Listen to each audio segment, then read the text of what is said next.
TGF alpha and VEGF. So this is the molecular profile of the tumor. Now, where is the tumor? Is it again a tumor of the facial nerve? See how many cases we can find patient with facial palsy, but not a facial nerve involvement. And this is the tumor where I find this. This is the bone destruction. This is the soft tissue. If we find this type of morphology, what will be our diagnosis? Ewing's, isn't it? Tigroid background, filigree, this is classical of Ewing's. And this we find vacuoles over there. This is classical wings, but that was not classical wings, that was this. And this will give PS positive glycogen. These are the vacuoles are positive for glycogen. But this is the smear we got from the child. What are these rosettes? See the cellular arrangement, rosettes. Rounded cells. No discernible nuclei. Finely dispersed chromatin. See, classical, beautiful rosettes. And these are the vacuoles which are PS positive. Diastase, labile, glycogen. See how much we get from the cells. So much material and so much beautiful rosette-like arrangement. And cell block. And this is CD99, strong diffuse membranous. Remember that. CD99 in case of Ewing's will give strong membranous positivity because new tumors are coming which mimics Ewing's. And we have to base on CD99 whether diffuse uptake, less uptake or no uptake. And we must remember CD99 gives a clue. FLI1 is also positive. Diagnosis Ewing's sarcoma. New entities of round cell. Variant of Ewing's. Is it the round cell which causes morphologically different? And this we have to diagnose. These are the round cell. This is coming out of recently characteristic of round cell sarcomas. Ewing's sarcoma C1C, DUX4 and BCOR with CCNB3 gene fusion. They look like Ewing's.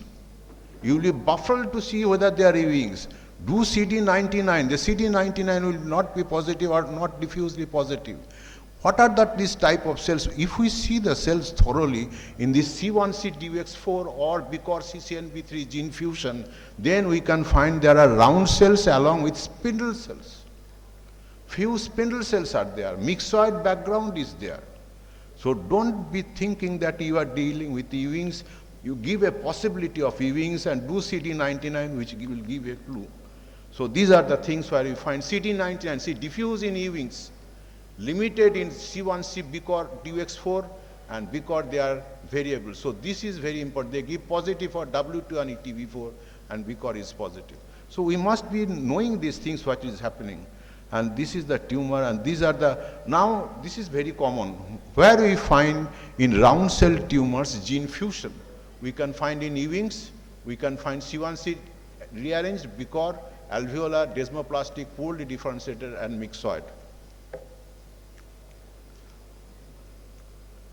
So phenotypically similar but genotypically different is Ewing's, poorly differentiated monophasic, extraskeletal, mesenchymal, embryonal rhabdomyosarcoma. These are all phenotypically similar but genotypically different.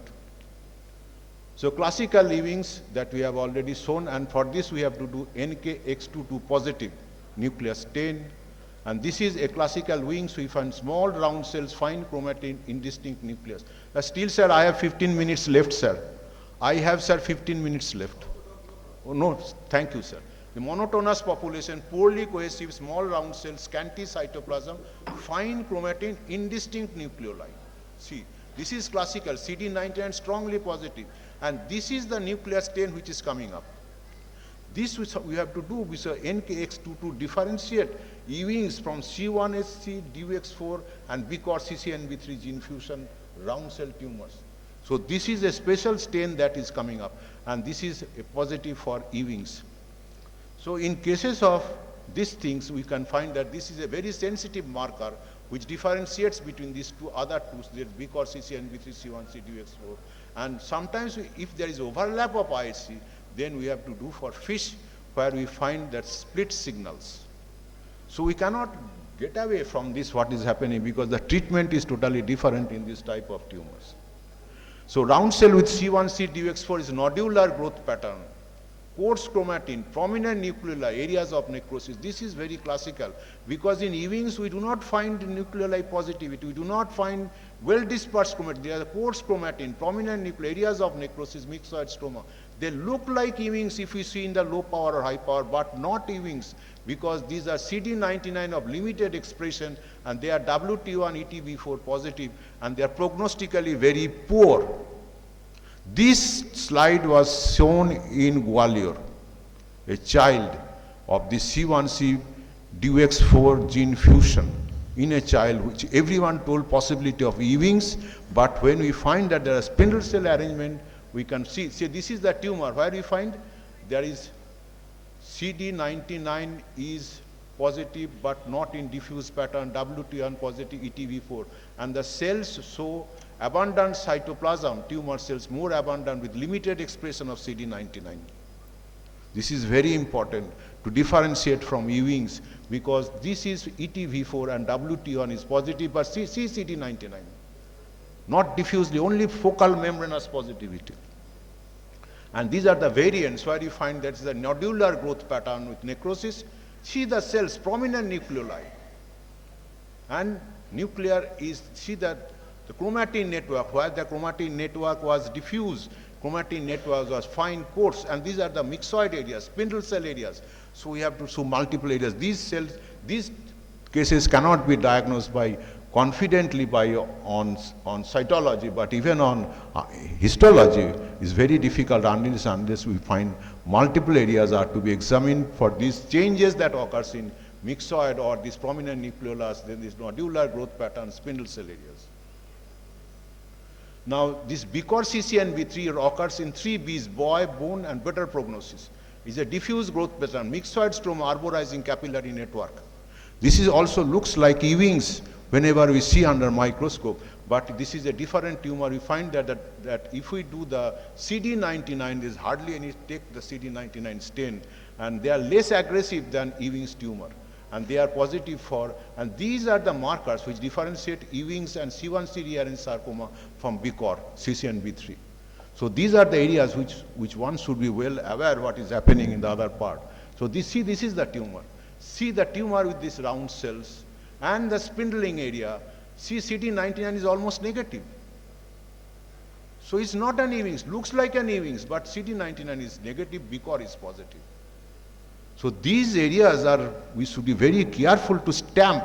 We can tell a round cell tumor possibility of Ewing's to be confirmed by if we do not do CD99 or other biological markers. I am telling particularly to Dr. Pranab because he is very interested with the subject of histopathology. I know there are a lot of teaching programs going on there because these areas are very important. CD99, we must be very careful not to stamp as Ewing's. We can give Ewing's possibility of round cell tumor originating from bone or muscles, but we should be very aware to do the further molecular studies because these are the tumors which differ prognostically, therapeutically, as well as recurrence and metastatic potential. So they differ.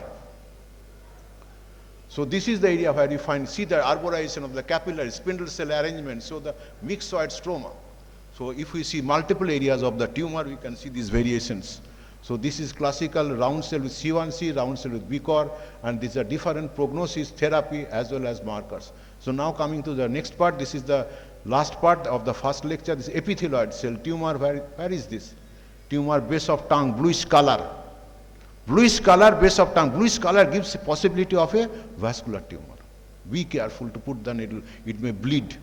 But if we put the thumb, if it requires possibility of a vascular tumor, that is clinically very important. Push, see recoiling, possibility of, and the color, superficial blue color. And these are the cells. See, what we find, what are these? Space. See the space, see the space. These are malignant cells. And what are these? So let us see what are these. So these are the spaces encircling the cells, right? Highly pleomorphic cells. Spaces like blood vessels because we know possibility of vascular tumor. And these are intracytoplasmic RBC. Intracytoplasmic RBC.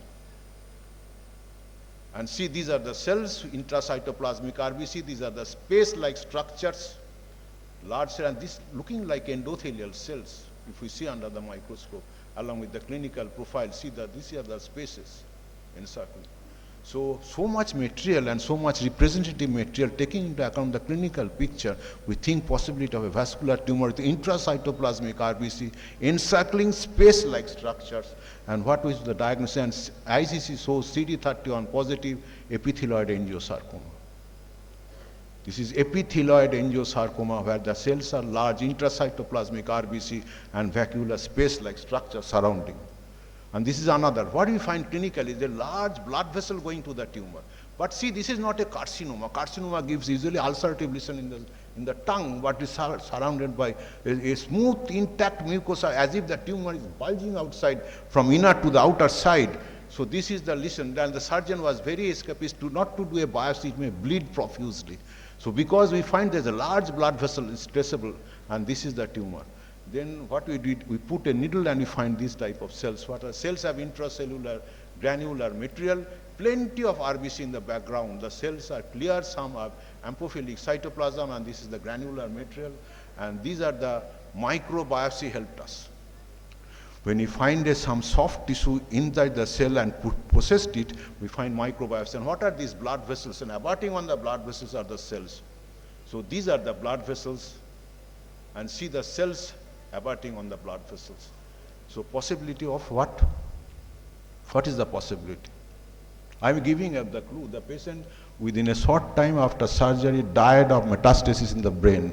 What is the vascular tumor what is the epithelioid cell tumor which gives rise to such a rapid growth? And see the blood vessels, see the tumor arrangement around the blood vessels, surrounding the cells, and eccentric type of nucleus, granular material. What is this granular material? What are these eccentric type of cells surrounding these blood vessels? And what is PSD? PSD is positive. If PSD is positive, which is diastase resistant, then we can label that these are the cells. What is this tumor now? Can we diagnose this tumor?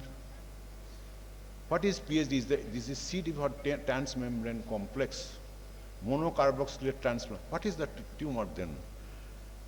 Cells arranged around blood vessels, cells granular, eccentric nucleus, PSD positive granules in the cells, plenty of blood surrounding the tumor. What is this?